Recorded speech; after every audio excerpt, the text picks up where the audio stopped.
Hogan, it has been a little while since we did one of these, the old Line Drive podcast. Been a couple weeks. How you been? Been good. Been good. Anything been happening? There's a lot, I would say. A lot of the news, a lot of things You going on. you got something new that's filling your days or helping to fill your days, and as do I. The Democratic National Convention is now in the books. There was a major, I would say, enormous endorsement that just happened on the Trump side on the day that we taped this. So kind of a big deal. Guess we'll get all through that. Might as well just get rolling. This is the Line Drive Podcast.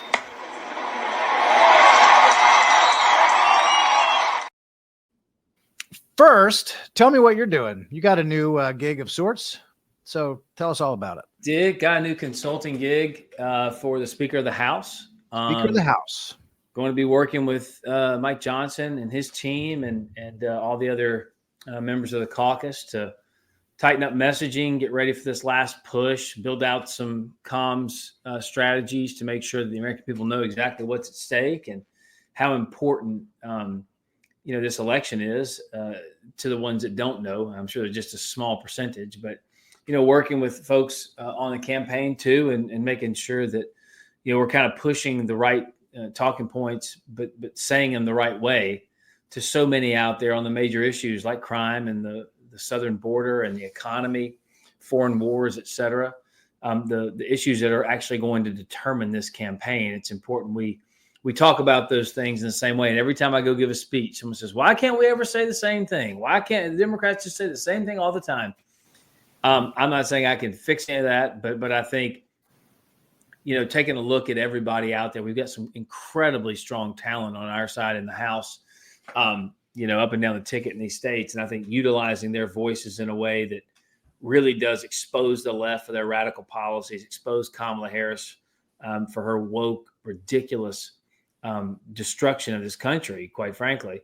Saying it all in unison is important. So someone I took on just as an outside consultant, and I'm having a good time. It's been a couple of days, but, with 75 to go to the election, 74, I guess, it's a sprint to the finish. Yeah, it always depends on how you count it. Do you think election day is day 0, or do you count down is election day like day 1? I think it's day 0, which I don't know. Well, it's actually less than that because early voting starts in September. That's true.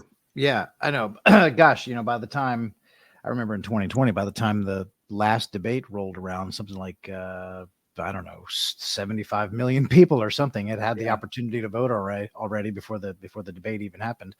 Now we have a debate coming up September 10th. And, for all we know, that might be the onlyest one that we get. So who knows? Because I don't think right now Harris is not motivated to do anything that she can't read off that tilted glass that's right in front of her, right? So that's pretty cool. That's exciting. Had you had that brewing for a while? I mean, I remember when I saw Axios broke the story that you had signed on with the speaker. Yeah, we've been talking about it for a while and just how it would be structured, how it could look. And I just wanted to help in some form or fashion and make sure there was kind of a nice little conduit between all the entities out there doing different things, the C3s, the C4s, the political side, the official side, the campaign side. So trying to figure all that out, but it's been good so far. Yeah, that's great. And it, and I'm sure your presence and your profile in Trump world is probably beneficial to the speaker's office too, right? Talking Possibly. to you about that. And yeah, that's good. Good stuff. Possibly. Yeah. I myself have taken on some new responsibilities. Also, I'm now a senior advisor to the Trump campaign. Yep. Going back to it's familiar territory to me. Not everybody is the same, but there are a lot of familiar faces there. And I'm grateful to Chris LaCivita and Susie Wiles and President Trump for bringing me back into the fold again. I should point out, I mean, I was communications director in 2020 on the last Trump campaign. But I started out as you did. I started out my professional life as a reporter, first in radio and then in TV. And I was a reporter at a TV station in Charlottesville, Virginia, actually living in Richmond. My station was in Charlottesville, WVIR TV, the NBC affiliate there. And I was in Richmond covering the state capitol. And there was a fella named George Allen, who was the governor Yep. And I had gotten to know him and his team pretty well. And so when he was done being governor in Virginia, you can't succeed yourself as governor. You can serve more than one term, but never consecutively. And so he was done being governor, and everyone kind of knew he was going to run for the U.S. Senate against Chuck Robb back at that time. This is leading up to the year 2000. So I approached his team and said, "Hey, I'd love to work for the Senate, for the governor when he runs for the Senate. I think you're going to need a press secretary." And they said, "Yeah, sure. Let's put you in touch with the political team." And so they hired me. They gave me sort of an audition, I guess, at the state party in Richmond, the Virginia Republican Party. And then after that, I moved over to the Senate race in 2000. So I guess I didn't screw it up that badly. But anyway, the fellow who gave me that chance and hired me on to do all that stuff back in 1999, that's back in the, that's in the prior century. That's in the previous century. That's true. Was a fellow by the name of Chris LaCivita, 25 years ago, hired me for my very first ever political job. That's really cool. Yeah. And good. A lot of campaigns and have encountered him more than once. I make a couple of appearances in my book. Swing Hard in Case You Hit It. Here it is.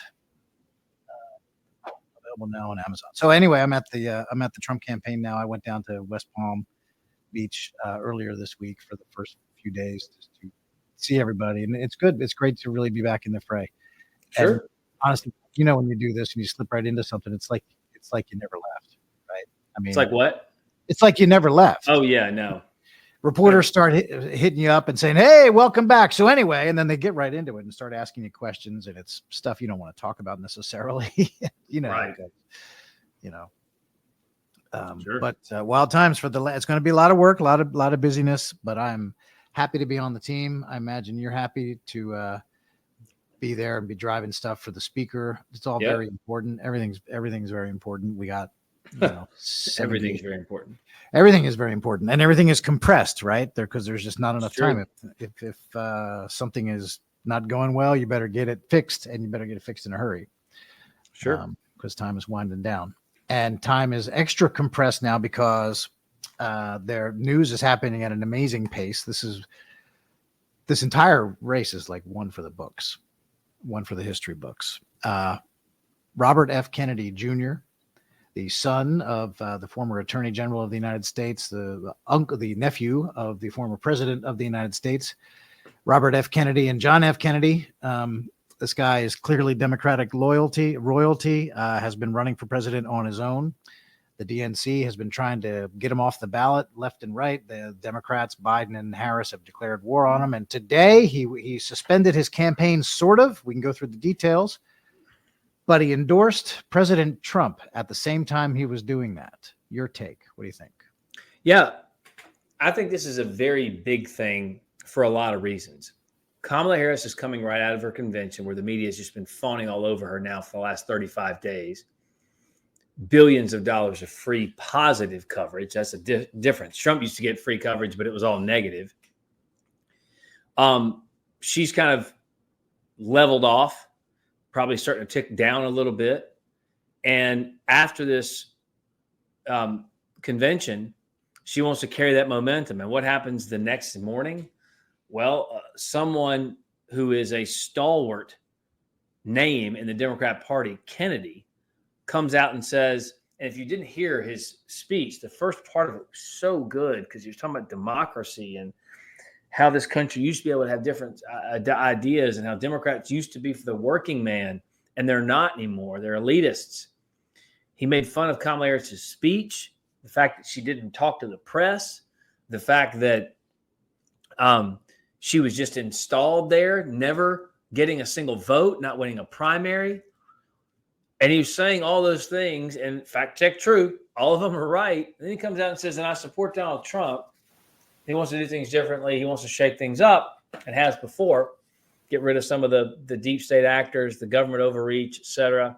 They don't agree on everything, but that's not the point. It was a big day for the Trump campaign. And it shows Trump's ability during that convention to go not just with the base, but go outside the tent and bring people in. And that was a great show of force, I think. And when you're talking about a race that's decided last time, remember, folks, by 42,000 votes in 3 states. If Kennedy is polling at 4%, 5% in Pennsylvania and Michigan and Georgia and North Carolina. Okay, that's tens of thousands of votes right there that potentially could go to Donald Trump, and then we're having a whole another conversation. So it's I don't want to understate it. I don't want to overstate it either, but I think it is a very large, good, important, impactful piece of news that happened today that will benefit the Trump campaign. Yeah, well, I think there's no question it's going to benefit the Trump campaign. I mean, you're right about that. Tony, the campaign released a memo today from Tony Fabrizio, who's their main pollster. And Tony, of course. Yeah, sure. And it says here, I will read part of it and then share with you I don't know if you saw this when it came out, like maybe an hour ago. He said, Tony writes, with the exit of RFK Jr. from the race and his endorsement of President Trump, there will undoubtedly be a great deal of speculation of what it means and who it will help. I've seen the Harris folks already trying to spin it that it won't impact the race. Now, as soon as the Harris people say, oh, this doesn't matter, then of course, that it does. And Tony says, the data speaks for itself. The table below is from our most recent round of battleground state surveys. As you can clearly see, in every single battleground state, RFK Jr.'s vote breaks for President Trump. So here you go. State by state, we might as well there's only 7 of these, so we might as well just go through them. Right now in Arizona, RFK, these are the Trump polling numbers that are in this memo. Right now in Arizona, RFK is getting 5% of the vote. Of that, Trump will get 53% and Harris only 28%. Wow. In Georgia, RFK Jr. is getting 3%. Of that, Trump gets 47, Harris 34. In Michigan, RFK at 4%. Trump gets that one 43 to 41. North Carolina, RFK gets 3%. Trump gets that. This is a big one. 58 to 22. Trump is getting the RFK vote. That's pretty big. Nevada, geez, even worse. RFK is getting 4% of the vote. And of that, Trump gets 66%. Wow. So 2/3 of it. And Harris only gets 16%. Pennsylvania, here, a lot of people think that Pennsylvania is the big enchilada, is the whole ballgame. Yep. RFK gets 4% of the vote in Pennsylvania, and of that, Trump gets 49% to Harris's 35%. And in Wisconsin, 4% for RFK on the ballot. Trump gets 55% of that. Harris only gets 25%. So across the board, it's in those 7 states. This is the difference, the percentage difference that Trump is going to get. In Arizona, plus 25, Georgia, plus 13, Michigan, plus 2, North Carolina, plus 36, Nevada, plus 50, Pennsylvania, plus 13, and then Wisconsin, plus 30. So, but as you're saying, that's enough to move the needle in a state where it's razor thin, without question. Of course. And Pennsylvania being one of them. And I think, I'm consistently bullish. And this is what reporters ask me this, and I've said it on TV a couple times. With the 33 or 34 days of unrelenting, and I've called it a journogasm, unrelenting, effusive, enthusiastic, just love. Like, she ignores the press, hasn't done any interviews. Yeah. And she 100% ignores the reporters, and they can't get enough of it. No, they can't get enough of being ignored. It's so unbelievable.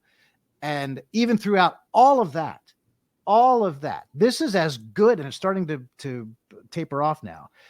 Kamala Harris, over the course of the days leading up to and then in the middle of the DNC, that was her peak. She has already experienced her peak. Yeah. And she did not quite too early. Trump did not quite catch him. Too early. And so, yeah. And then I, like you just said, and I think you made a point of it, but I want to repeat this and underline it.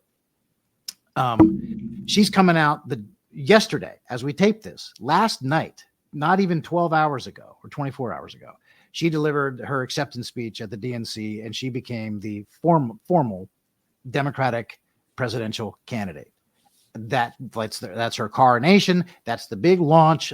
I maintain what they did was they created an entirely new person. They just invented a new person with new positions and everything out and sent her out there. But anyway, this is the big launch of the campaign, and now the big momentum, and off she goes, right? And what's the first thing that happens? The very first thing that happens on the very next day is somebody from the Kennedy family comes out and endorses Trump, puts all of her momentum to a screeching halt. Whereas this morning, the big story was Harris takes nomination. Now the story is Kennedy endorses Trump. Wow. Right. Wow. And it was the way in which he did it, going after Kamala Harris, going after the Democrat Party, exposing them for being the party of big corporations and not the little guy, not the hard worker. I mean, my gosh, it was brutal. I'm talking about how it's no longer the party of his uncles or his father. Really, really, really impactful.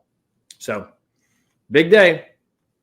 It is a big day. Now, I think there's I don't exactly know what the description is going to be, but I'm seeing reports that we don't speak for his campaign. I don't speak for his campaign, but what the early reports are is that he's going to stay on the ballots in blue states, according to his camp, I guess.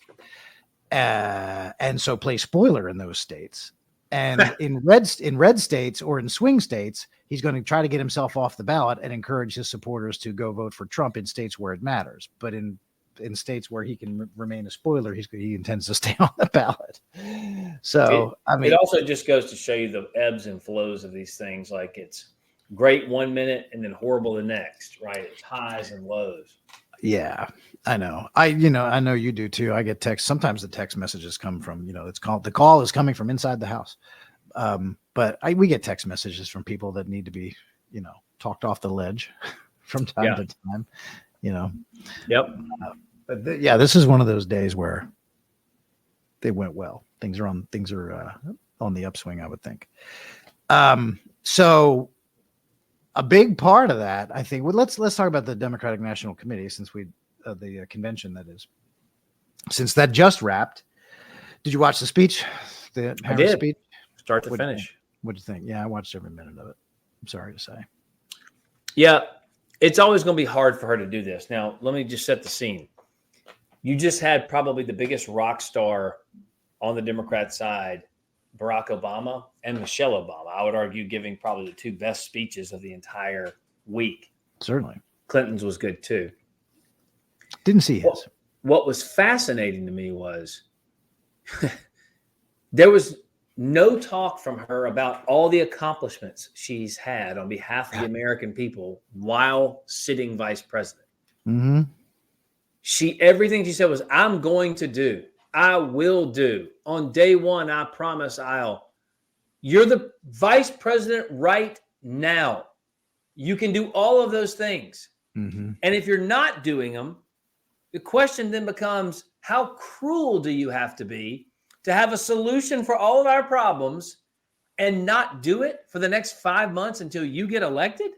Right. Like, it's so stupid for them to have to try and square the hole that they themselves have made, if that makes any sense. And it's such a weird place for her to be in. I'm going to fix the border. Oh, I'm day one, I'm going to fix the economy. Oh, if you'd only been in a position of power from which to do that for the last 4 years. Oh, wait, that's right. You're the vice president. The problem is they're her policies that got us into this mess. And now she's saying I can fix it? Sure. You broke it. Yep. It's insane. Near the end of her speech, on what is it, Thursday night of the convention, near the end of her speech, she quoted her mother, and she talked about something that her mother used to tell her, which is always show them who you are. She said, I think that's like a message to a daughter saying, always be proud of yourself. Show them who you are, she says. And actually, when I was watching that, I was getting ready to go on. I had to do the ABC post-game show after the speech. So I was sitting there watching the thing, getting ready to do TV to react to it, as you know how that goes. And she said that thing about show them who you are. I actually laughed out loud because that is the most enormously ironic thing that she could possibly have said at the end of this 4-day festival of fiction, to show them who you are. That the very purpose of the Democratic National Convention this time was to do the exact opposite of that. They put forward to the world a Kamala Harris who is not the real Kamala Harris. They created a brand new person, right, who has beliefs that the real Kamala Harris has never had. The person that was on the stage last night did not exist 33 days ago. No. The Kamala Harris that existed on planet Earth, on Earth 1, 33 days ago, is opposed to fracking, wants to make illegal border crossings legal, wants to give free healthcare to illegal aliens, wants to end deportations. What else does she want to do? She wants to force mandatory gun buybacks from the federal government, buying mandatory buybacks from law-abiding citizens, which means, what is that? That means that's gun confiscation. If it's a mandatory buyback, it means you don't have a choice. What are the other crazy ones? There's a ton of crazy leftist positions that she took. That's one of the reasons why. Price sticks. Yeah. Oh, yeah. Then she makes this policy proposal about price controls, and a left of center columnist from the Washington Post wrote a column ripping it, an economic writer, with the headline, "When your opponents are calling you a communist, maybe don't propose price controls," which was in the Washington Post. And then the editorial page took her to odds too. Sure. So I, honest to God, I really don't think, yes, she's gotten, they'll say, oh, she might get a little bit more, but man, I swear, I think she's peaked. But the honeymoon has lasted more than a month. So this is not a regular convention like people are used to dealing with. And I think it was too soon. I think they mistimed it, because now, as soon as she even brushes against a little bit of policy, even people who should be her allies, like this economic writer from the Post that I just mentioned, even her allies are saying, whoa, this policy is nuts, man. Yo, you should put this back away. And you notice last night, I don't think she talked about price controls in her speech. She did not. She didn't even say the word gouging, which is how she masquerades. She dresses it up and calls it anti-price gouging. She didn't. This is her first big policy proposal, and she didn't even mention it. It's the Seinfeld campaign, the campaign about nothing. Yeah. You know what I mean? Do people still get that? Do you think people will get Seinfeld jokes? As long as you do, Tim, I don't. Yeah, I do. Look, the media is going to carry her water. The media is going to cover up for her, just like they did for Joe Biden. She doesn't have to talk to the press. And I was on a show where a reporter goes, "There's no precedent for this." I was like, "Last election? What do you mean no precedent?" Yeah, no precedent. He didn't ask Joe Biden anything. He just sat in the basement the whole time. Yeah. Like, what are you kidding? So I think, at least Biden had the excuse of COVID. Yeah, where he was hiding in his basement because there was a pandemic going on outside. I mean, we were still doing campaign events. Don't tell me Kamala's not going to get COVID here in about right before that debate. Right. If she gets COVID, that might buy her like 10 days off the campaign. That's right. It'd probably be right around that debate too, if I were guessing. Wouldn't that be something? It would be. Wow. Sure. Thought there. Yeah. I mean, just her, I took on the cartels. Okay. Well, you lost because they're running the southern border. Like, what do you mean? Yeah. What are you talking about? And you hear people in the party are saying, well, no, wait a minute, border numbers are down. Then wouldn't she want to embrace being the border czar and say, look at all the great work I did? Like, they know it's just not true. And the media continues to run with it. These are the things that just frustrate me to no end. And you do, and they frustrate you too. But it's been a long week, a lot of late nights listening to speeches.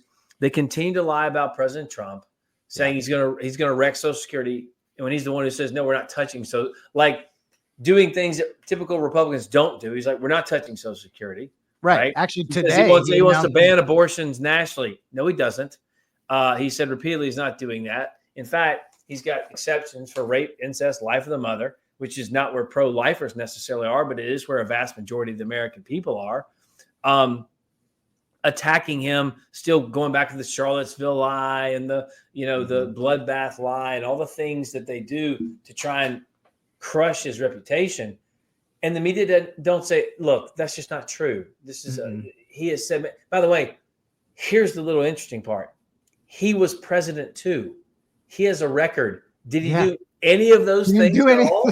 All these things that they're predicting. Like, this is what I keep saying, is that when people say, well, how's he going to make this argument? Blah, blah, blah. Look, just like you just said, every single person who's going to vote in this election has lived through both administrations, the Trump administration and the Biden-Harris administration. And before anybody goes, hey, wait a second, she hasn't been the president, the Biden people purposely, since day one, have branded that entire administration, the Biden-Harris administration, every bit of it, they put her name in headlines of press releases. They put her in charge of stuff. They put her in charge of the border. They do all that stuff. She can't deny having had a gigantic outsized role, because look at the guy who actually is the president. He's not showing up at the office anymore. He's not. Like, when do you think the last time he clocked in at the Oval Office was? Who?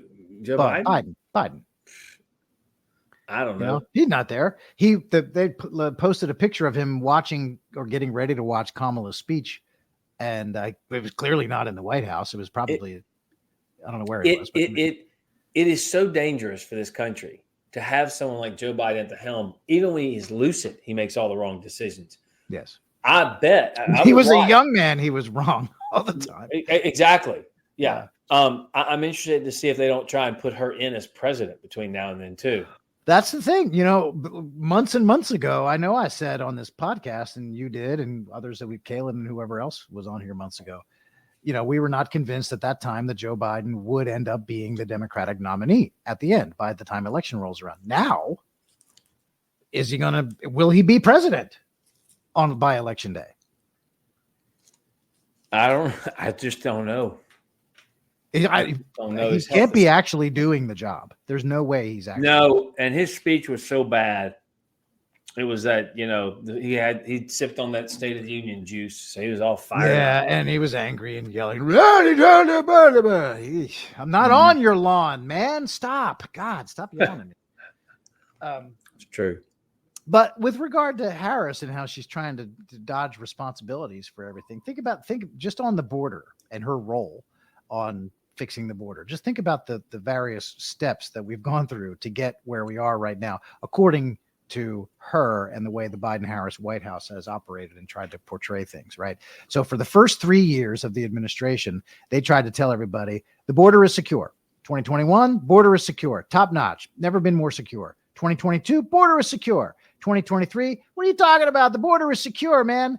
2024 rolls around. No, the border is not secure. And it's those Republicans who won't let us fix it. Right. Yeah, sure. That's step one, secure. Step two, secure. Step three, secure. Step four, secure. It's not secure. And it's the Republicans' fault. Then when all that was happening, then Republicans tried to listen, actually, it's her fault. Then they spent great effort and great energy running around telling people, you know what? She was never really the border czar, even though Biden put her in charge of it. So true. So it's secure, it's secure, it's secure, it's not secure, and she was never the border czar. Don't you dare call her the border czar. There is no such title, blah, blah, blah, blah, blah. Then the convention rolls around, and they're playing videos, and now she's running ads. Turns out she is a hard ass on the border. Who knew? She can't freaking make up her mind. Yeah. That's one of the major issues facing the country in this campaign, and she's failed on it so badly. And look, she's failed the American people. They don't even know how to deny her role. They don't even know but she's failed the American people, but she's succeeded on behalf of the the Biden administration, who wanted an open border. So she left it open. She didn't do anything. No. And people are dying every day in this country, and every rape and every murder and every burglary and every assault, they're 100% preventable. And Trump did an incredible job at the southern border yesterday, flanked by people who had lost loved ones at the hands of illegal aliens. It was so sincere, so somber, a serious moment. And he was so good in those at that podium talking about them, but then letting them speak and tell their stories. And he was right there to comfort them. It was absolutely outstanding. Vintage Trump. He did a great job.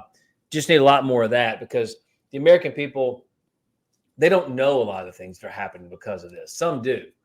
But it's hard not to see just how damaging opening a southern border and allowing tens of millions of people into this country actually is. I mean, you have to understand that, and it's incumbent upon people like you and the rest of the campaign and the speaker and others to explain that to the American people. Yeah, it is. It is our job to make sure that it punches through. It's difficult to do that when the entirety of the news media does not want to hear your point of view. And that's true. So we have the conservative media. You can fight like hell in the difficult press, which we do. But of course they're a major filter. And then it comes down to word of mouth and paid advertising. It's going to come down to TV advertising that the campaign does. Stuff like this. How perfect was it that Oprah Winfrey was there? Because the entire Democrat platform is you get a car and you get a college education for free and you get a house for free. And you get an illegal alien and you get an illegal alien and you get an illegal and you're a legal alien, you get free health care, you get free tuition. I mean, it was just so perfect when I saw her up there, and I thought, golly, these people, they're just it's so funny. They two things about the hypocrisy of the Democrats and their rhetoric not matching what they're actually doing. So Elizabeth Warren, on day 2, Elizabeth Warren put up a tweet about how Donald Trump makes policies for his friends, the billionaire class.